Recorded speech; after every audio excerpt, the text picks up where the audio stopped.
श्री जी महाराज ने सभी भक्तों को सावधान करके एक अत्यंत प्रभावशाली और गूढ़ शिक्षापूर्वक बात बताई। सभी भक्तों सुनो, मैं एक कथा कहता हूँ। फिर भगवान को प्रसन्न करने का एक अद्भुत उपाय बताते हुए बोले, जिस हरिभक्त के मन में भगवान को अत्यंत प्रसन्न करने की इच्छा हो तो उसके लिए यह उपाय है। धर्म, आत्मनिष्ठा, वैराग्य और निष्काम भक्ति, ये 4 साधन मिलाकर एकांतिक धर्म कहते हैं। भक्त अपने वर्णाश्रम धर्म में अचल निष्ठा रखे, आत्मा में अत्यंत दृढ़ता से स्थिर हो जाए, भगवान को छोड़कर अन्य सभी विषयों में अरुचि रखे और भगवान की महिमा सहित निष्काम भक्ति करे। ऐसे एकांतिक धर्म से युक्त भक्त हमारे इस सत्संग में कुछ है। जो भगवान का सच्चा भक्त हो उसे चाहिए कि खाते पीते, नहाते धोते, चलते फिरते और बैठते समय भी भगवान की मूर्ति का चिंतन करता रहे, और जब अंतःकरण में कोई विक्षेप न हो तब तो भगवान की मूर्ति का चिंतन के साथ अंतर्दृष्टि करके भगवान की मूर्ति को देखता रहे। और यदि विकार या संकल्प विकल्प उत्पन्न हो तो स्वयं को शरीर, इंद्रिया, अंतःकरण, विषयों और देवताओं से भिन्न माने। जब संकल्प शांत हो जाए तब फिर से भगवान की मूर्ति का चिंतन करे। इस देह को अपना स्वरूप न माने और न ही देह के संबंधियों को अपने सगे संबंधी माने, क्योंकि यह जीव 84 लाख योनियों में अनेक प्रकार के शरीर धारण कर चुका है। जग में जितनी भी स्त्रियां हैं उनके गर्भ से वह जन्म ले चुका है।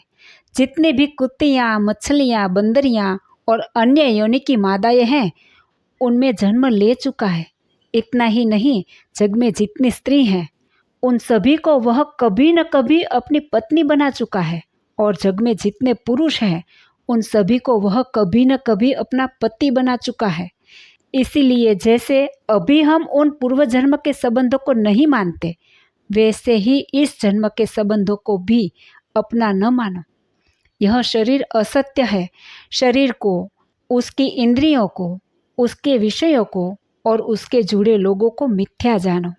स्वयं को आत्मस्वरूप जानकर अपने वर्णाश्रम धर्म में स्थिर रहकर भगवान की निष्काम भक्ति करो। दिन प्रतिदिन भगवान का वास्तविक महात्म्य प्रकट होता जाए, इसके लिए सच्चे साधु का सतत संग करो।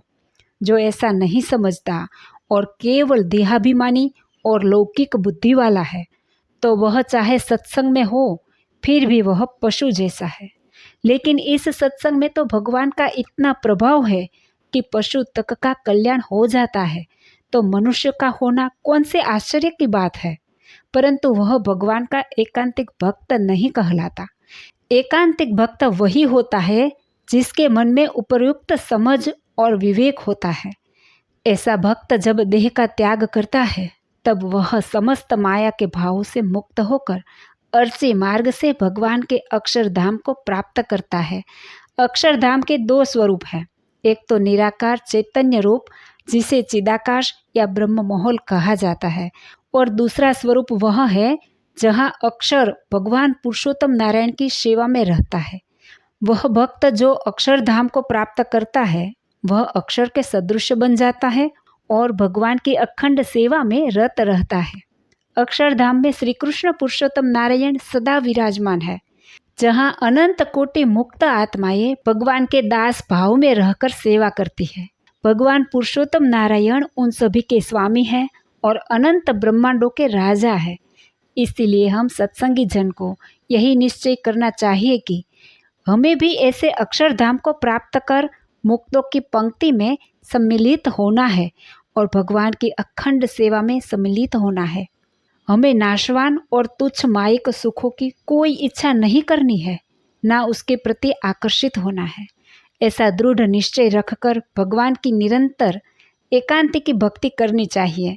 भगवान की वास्तविक महिमा को पहचान कर स्त्री, धन, भोग आदि की वासना को देह छूटते ही त्याग देना चाहिए।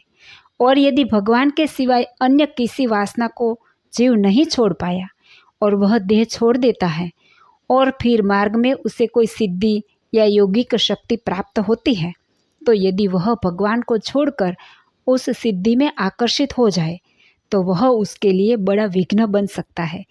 इसीलिए हर प्रकार की वासना को त्याग कर केवल भगवान को ही भजना चाहिए। जय श्री स्वामीनारायण।